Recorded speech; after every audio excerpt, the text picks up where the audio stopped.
અમરેલીના વડિયામાં સરકારી કોલેજ તો મંજૂર થઈ, પણ વિદ્યાર્થીઓના નસીબમાં માત્ર હોબાળો લખાયો છે। 1.5 મહિના પછી પરીક્ષા છે, પણ કોલેજમાં પ્રોફેસરોનો પત્તો નથી।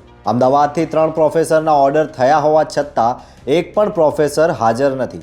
109 વિદ્યાર્થીઓનું ભવિષ્ય અત્યારે અધ્ધરતાલ છે। 5 મહિનાથી શરૂ થયેલી કોલેજમાં માત્ર ઇકોનોમિક્સના એક પ્રોફેસરના ભરોસે ગાડું ગબડી રહ્યું છે। હાલ વડિયા કોલેજની અંદર એક જ વિષય ચલાવવામાં આવતો હતો અત્યાર લગી છેલ્લા 5 મહિનાથી એકને એક વિષય ભણાવવામાં આવતો હતો ને હાલ અત્યારે કોઈ પણ બીજા અધ્યાપકો છે નહીં અને કોઈ પણ આઉટસોર્સ પણ આચાર્યશ્રી કોઈ અહીંયા લઈ આવી આપતા નથી અને અમારે એક્ઝામને છે 20 દિવસની વાર રહી છે અને હવે એક્ઝામની અંદર અમારે શું લખવું એ પણ અમને કોઈ વસ્તુની ખબર નથી, વિષય કયા છે મેન એ પણ અમને કોઈ ખબર નથી ને અહીંયા આચાર્યને આજે રજૂઆત કરવામાં આવી। આચાર્યને છેલ્લા 20 દિવસથી અમે કન્ટિન્યુ કોલ કરીને બોલાવતા હતા છતાં આચાર્ય આજે આવ્યા અને આચાર્ય આજે આવતા વેત સ્ટુડન્ટે એની રજૂઆત કરીને રજૂઆત કરવા હારે ડાયરેક્ટ છે જે આચાર્ય છે ઉગ્ર વાતાવરણ કરી અને વિદ્યાર્થી ઉપર મારવા દોડેલા હતા અને જેથી કરીને સ્ટુડન્ટો બધા ક્લાસની બહાર નીકળી ગયેલા અને આચાર્ય એવું કીધેલું હતું કે તમારાથી જે થાય તમારે કરી લેવું, મને કોઈ ફરક નથી પડતો અને મારે આ કોલેજ જોતી જ નહોતી, મને ફોર્સફુલી કોલેજ આપેલી જેથી કરીને અમારા સ્ટુડન્ટની એવી માંગણી છે કે અમને આચાર્યશ્રી બદલી આપો અને જે અમારે અહીંયા અધ્યાપકો આવવાના હતા જે હજી નથી આવેલા એની અમને અહીંયા નિમણૂક કરી આપો જેથી કરીને અમારો અભ્યાસક્રમ છે એ બગડે નહીં આગળ ચાલે। જ્યારે સરકારનું સંપૂર્ણ મહેકમ મંજૂર છે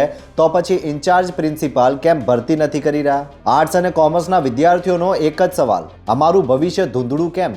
જો તાત્કાલિક પ્રોફેસરો નહીં આવે તો આ હલ્લા બોલ હવે આંદોલનનું રૂપ લેશે। સર અમે છેલ્લા 3 દિવસથી બધા વિદ્યાર્થીઓ હેરાન થઈ રહ્યા છે। અહીંયા જાજા વિદ્યાર્થીઓ આવી રહ્યા હતા, સરને કેટલી વખત જાણ કરી કે તમે આવો પણ સર આવવા તૈયાર નથી, પ્રિન્સિપલ સાહેબશ્રી, અને છેલ્લા 15 દિવસથી આ શિક્ષકોની ફાળવણી કરી આપવામાં આવી છે પણ હજી સુધી કોઈ હાજર થયેલ નથી, એટલે તે બાબતે અમે જાણ કરવા માંગી છીએ।